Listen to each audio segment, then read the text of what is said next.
Twelfth की chemistry का first chapter solution का एनसीईआरटी एक्सरसाइज कर रहे हैं हम लोग। 15th क्वेश्चन है, क्वेश्चन 1.15।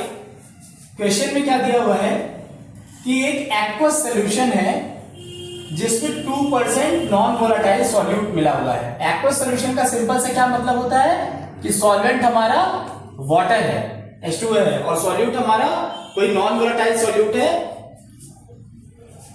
उसका जो परसेंटेज दिया हुआ है सॉल्यूशन में वो 2% है।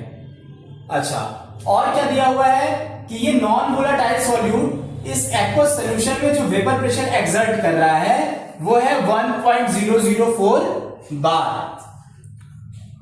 अब आपसे पूछा है molecular weight of solute aqueous solution. अब क्वेश्चन को अप्रोच कैसे करेंगे? हम पहले ये देखेंगे कि हमें डेटा क्या दिया हुआ है। एक्वस सॉल्यूशन दिया हुआ है, सॉल्वेंट क्या होगा हमारा H2O। एक्वस सॉल्यूशन में सॉल्वेंट H2O होता है।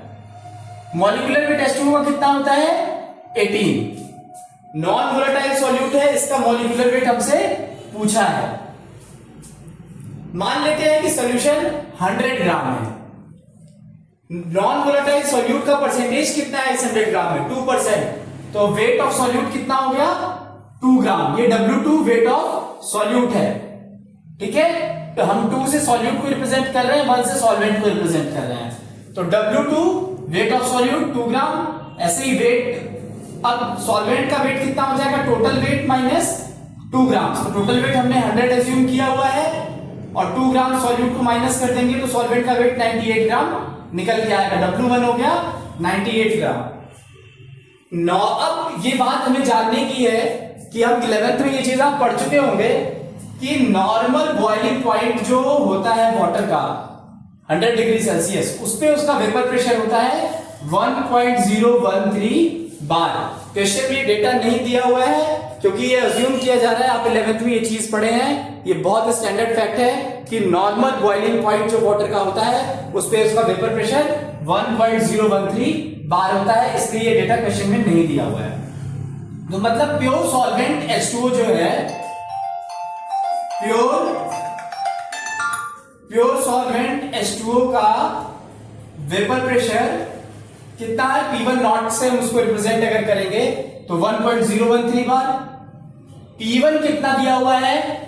1.004 बार। मतलब सॉल्यूशन में जो सॉल्यूट है जो वेपर प्रेशर एक्सर्ट कर रहा है वो 1.004 बार। अब हमने क्वालिटेटिव प्रॉपर्टीज जब पढ़ा था, अब ये क्वेश्चन जैसे ही आपने देखा नॉन वोलेटाइल सॉल्यूट है, आपके दिमाग में ये चीज क्लिक करनी चाहिए कि जहां भी सॉल्यूट नॉन वोलेटाइल होगा तो वहां पे क्वालिटेटिव प्रॉपर्टीज एक्शन में आ जाती हैं। तो यहां पे आपको वेपर प्रेशर दिया हुआ है, तो कौन सा क्वालिटेटिव प्रॉपर्टी आ जाएगा? Relative lowering of vapour pressure.